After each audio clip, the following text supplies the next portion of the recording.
ಶಿಸ್ತಿನ ಪಕ್ಷ ಅಂತ ಕರೆಸಿಕೊಳ್ಳುವಂತ ಬಿಜೆಪಿಯಲ್ಲಿ ಈಗ ಬಣಗಳ ಬಡಿದಾಟದಿಂದಾಗಿ ಮನೆಯೊಂದು ಮೂರು ಬಾಗಿಲಾದಂತೆ ಕಾಣಿಸ್ತಾ ಇದೆ. ಸಾಕಷ್ಟು ಅಸಮಾಧಾನಗಳು, ಬಹಿರಂಗ ಹೇಳಿಕೆಗಳು ಇವೆಲ್ಲದರ ಬೆನ್ನಲ್ಲೇ ಶಿಸ್ತಿನ ಪಕ್ಷದ ಸಂಘನಿಷ್ಠ ಅಂತಾನೆ ಕರೆಸಿಕೊಳ್ಳುವಂತ ಕಾರ್ಕಳದ ಶಾಸಕ ಸುನಿಲ್ ಕುಮಾರ್ ಅವರು ರಾಜೀನಾಮೆಯನ್ನ ನೀಡುವುದಕ್ಕೆ ನಿರ್ಧಾರವನ್ನ ಮಾಡಿದ್ದಾರೆ. ಈ ಬಗ್ಗೆ ಒಂದು ಅಪ್ಡೇಟ್ ಲಭ್ಯವಾಗ್ತಾ ಇದೆ, ಗಮನಿಸ್ತಾ ಹೋಗೋಣ.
ರಾಜ್ಯ ಬಿಜೆಪಿ ನಾಯಕರಿಗೆ ಬಿಗ್ ಶಾಕ್ ಎದುರಾಗ್ಬಿಟ್ಟಿದೆ. ರಾಜೀನಾಮೆ ನೀಡಲು ಕಾರ್ಕಳ ಶಾಸಕ ಸುನಿಲ್ ಕುಮಾರ್ ನಿರ್ಧಾರವನ್ನ ಕೈಗೊಂಡಿದ್ದಾರೆ. ಪಕ್ಷದ ಆಂತರಿಕ ಕಲಹದಿಂದ ಬೇಸತ್ತ ಸಂಘನಿಷ್ಠ ಸುನಿಲ್ ಕುಮಾರ್ ಅವರು ಪಕ್ಷದ ಬೆಳವಣಿಗೆಗಳಿಂದ ಬೇಸತ್ತಿರುವಂತ ಸುನಿಲ್ ಕುಮಾರ್ ರಿಸೈನ್ಗೆ ಮುಂದಾಗ್ಬಿಟ್ರ. ಪಕ್ಷದ ಹುದ್ದೆಗೆ ರಾಜೀನಾಮೆಯನ್ನ ನೀಡಲು ಸುನಿಲ್ ಕುಮಾರ್ ಚಿಂತನೆಯನ್ನ ನಡೆಸುತ್ತಿದ್ದಾರೆ. ರಾಜ್ಯ ಬಿಜೆಪಿಯ ಪ್ರಧಾನ ಕಾರ್ಯದರ್ಶಿ ಆಗಿರುವಂತಹ ಸುನಿಲ್ ಕುಮಾರ್ ಅವರು ಪಕ್ಷದ ನಾಯಕರ ಬಹಿರಂಗ ಹೇಳಿಕೆಗಳಿಂದ ತೀವ್ರ ಮುಜುಗರ ಆಗ್ತಿದೆ. ಹೀಗಾಗಿ ಹುದ್ದೆಯಿಂದ ಬಿಡುಗಡೆಗೊಳಿಸುವಂತೆ ಸುನಿಲ್ ಕುಮಾರ್ ಮನವಿಯನ್ನ ಮಾಡಿದ್ದಾರೆ. ಸುನಿಲ್ ಕುಮಾರ್ ಅವರ ನಿರ್ಧಾರ ಗೊತ್ತಾಗ್ತಿದ್ದಂತೆ ವರಿಷ್ಠರು ಫುಲ್ ಅಲರ್ಟ್ ಆಗಿಬಿಟ್ಟಿದ್ದಾರೆ. ರಾಜ್ಯದ ಬೆಳವಣಿಗೆಗಳ ಬಗ್ಗೆ ವರದಿಯನ್ನ ತರಿಸಿಕೊಂಡಿದ್ದಾರೆ BL ಸಂತೋಷ್ ಅವರು.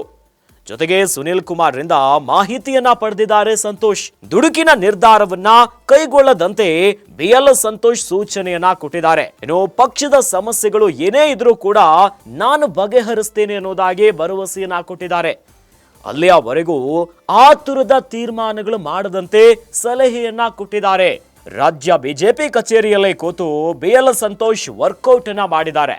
ರಾಜ್ಯ ಬಿಜೆಪಿಯಲ್ಲಿ ಬಣಗಳ ಬಡಿದಾಟ ಭಾರಿ ಸದ್ದು ಮಾಡ್ತಾ ಇದೆ.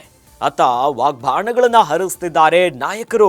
ಸ್ವಪಕ್ಷದ ನಾಯಕರ ವಿರುದ್ಧವೇ ಒಬ್ಬರಾದ್ಮೇಲೆ ಒಬ್ರು ಕೌಂಟರ್ ಕೊಡೋದು, ಟಾಂಗ್ ಅನ್ನ ಕೊಡೋದು, ಪಕ್ಷದ ಬಗ್ಗೆ ಮಾತನಾಡೋದು, ಬಹಳ ವಿಭಿನ್ನವಾಗಿ ದೊಡ್ಡ ಮಟ್ಟಕ್ಕೆ ಬಿಜೆಪಿಗೆ ಮುಜುಗರ ಆಗುವಂತ ಕೆಲಸಗಳು ನಡೀತಾನೆ ಇದೆ. ಈ ಮೂಲಕವಾಗಿ ರಾಜೀನಾಮೆಯನ್ನ ನೀಡೋದಕ್ಕೆ ಈಗ ಚಿಂತನೆಯನ್ನ ನಡೆಸಿಬಿಟ್ಟಿದ್ದಾರೆ. ಶಿಸ್ತಿನ ಪಕ್ಷದ ಸಂಘನಿಷ್ಠ ಅಂತಾನೆ ಕರೆಸಿಕೊಳ್ಳುವಂತಹ ಕಾರ್ಕಳದ ಶಾಸಕರಾಗಿರುವಂತಹ ಸುನಿಲ್ ಕುಮಾರ್ ರಾಜೀನಾಮೆ ನೀಡೋದಕ್ಕೆ ಒಂದು ಚಿಂತನೆಯನ್ನ ನಡೆಸಿದ್ದಾರೆ. ಅಂದ್ರೆ ಪಕ್ಷದ ಆಂತರಿಕ ಕಲಹದಿಂದಾಗಿ ಬೇಸತ್ತು ಹೋಗ್ಬಿಟ್ಟಿದ್ದಾರೆ. ಪಕ್ಷದ ಬೆಳವಣಿಗೆಗಳಿಂದ ಬೇಸತ್ತು ಎಂಥದ್ದೊಂದು ನಿರ್ಧಾರ ಮಾಡೋದಕ್ಕೆ ಈಗ ಮುಂದಾಗಿದ್ದಾರೆ. ಪಕ್ಷದ ಹುದ್ದೆಗೆ ರಾಜೀನಾಮೆಯನ್ನ ನೀಡೋದಕ್ಕೆ ಸುನಿಲ್ ಕುಮಾರ್ ಚಿಂತನೆಯನ್ನ ನಡೆಸಿದ್ದಾರೆ. ರಾಜ್ಯ ಬಿಜೆಪಿಯ ಪ್ರಧಾನ ಕಾರ್ಯದರ್ಶಿಯಾಗಿದ್ದಾರೆ ಸುನಿಲ್ ಕುಮಾರ್ ಅವರು. ಪಕ್ಷದ ನಾಯಕರು ಬಹಿರಂಗವಾಗಿ ಹೇಳಿಕೆಗಳ ಮೂಲಕವಾಗಿಯೇ ಬಡಿದಾಡ್ಕೊಂತಿದ್ದಾರೆ. ಬಿಜೆಪಿಯಿಂದ ರೆಬಲ್ ಟೀಮ್ ಇದೆಯಲ್ಲ, ಯತ್ನಾಳ್ ಅವರ ರೆಬಲ್ ಟೀಮ್ ಒಂದು ಕಡೆ ವಾಗ್ದಾಳಿಗಳನ್ನು ಮಾಡ್ತಾ ಇದ್ರೆ ಅದಕ್ಕೆ ಕೌಂಟರ್ ಅನ್ನ ಕೊಡುವಂತ ಕೆಲಸ ರಾಜ್ಯ ಬಿಜೆಪಿಯ ರಾಜ್ಯಾಧ್ಯಕ್ಷರಾಗಿರುವಂತ ವಿಜಯೇಂದ್ರ ಅವರೊಂದು ಬಣ, ಅವರ ಆಪ್ತ ವಲಯದವರು ಒಬ್ಬರಾದ್ಮೇಲೆ ಒಬ್ರು ಮಾತಿನ ಚಕಮಕಿಗಳು ನಡೀತಾನೆ ಇದೆ. ವಾಗ್ದಾಳಿಗಳಾಗ್ತಿದೆ, ವಾಕ್ಸಮರಗಳನ್ನ ಮಾಡ್ತಿದ್ದಾರೆ. ಈ ಮೂಲಕವಾಗಿ ಪಕ್ಷಕ್ಕೆ ಡ್ಯಾಮೇಜ್ ಆಗ್ತಿದೆ, ಮುಜುಗರ ಆಗುವಂತ ಕೆಲಸ ಆಗ್ತಾ ಇದೆ ಅನ್ನೋದಾಗಿ ಅಭಿಪ್ರಾಯವನ್ನ ಪಟ್ಟಿದ್ದಾರೆ. ಹೀಗಾಗಿನೇ ಹುದ್ದೆಯಿಂದ ಬಿಡುಗಡೆಗೊಳಿಸುವಂತೆ ಸುನಿಲ್ ಕುಮಾರ್ ಮನವಿಯನ್ನ ಮಾಡಿದ್ರು. ಸುನಿಲ್ ಕುಮಾರ್ ನಿರ್ಧಾರ ಗೊತ್ತಾಗ್ತಿದ್ದಂತೆ ವರಿಷ್ಠರು ಹೈ ಅಲರ್ಟ್ ಆಗಿಬಿಟ್ಟಿದ್ದಾರೆ. ರಾಜ್ಯದ ಬೆಳವಣಿಗೆಗಳ ಬಗ್ಗೆ ವರದಿಯನ್ನ ತರಿಸ್ಕೊಂಡ್ಬಿಟ್ಟಿದ್ದಾರೆ BL ಸಂತೋಷ್ ಅವರು. ಜೊತೆಗೆ ಸುನಿಲ್ ಕುಮಾರ್ ಅವರಿಂದನೂ ಕೂಡ ಮಾಹಿತಿಯನ್ನ ಪಡೆದಿದ್ದಾರೆ.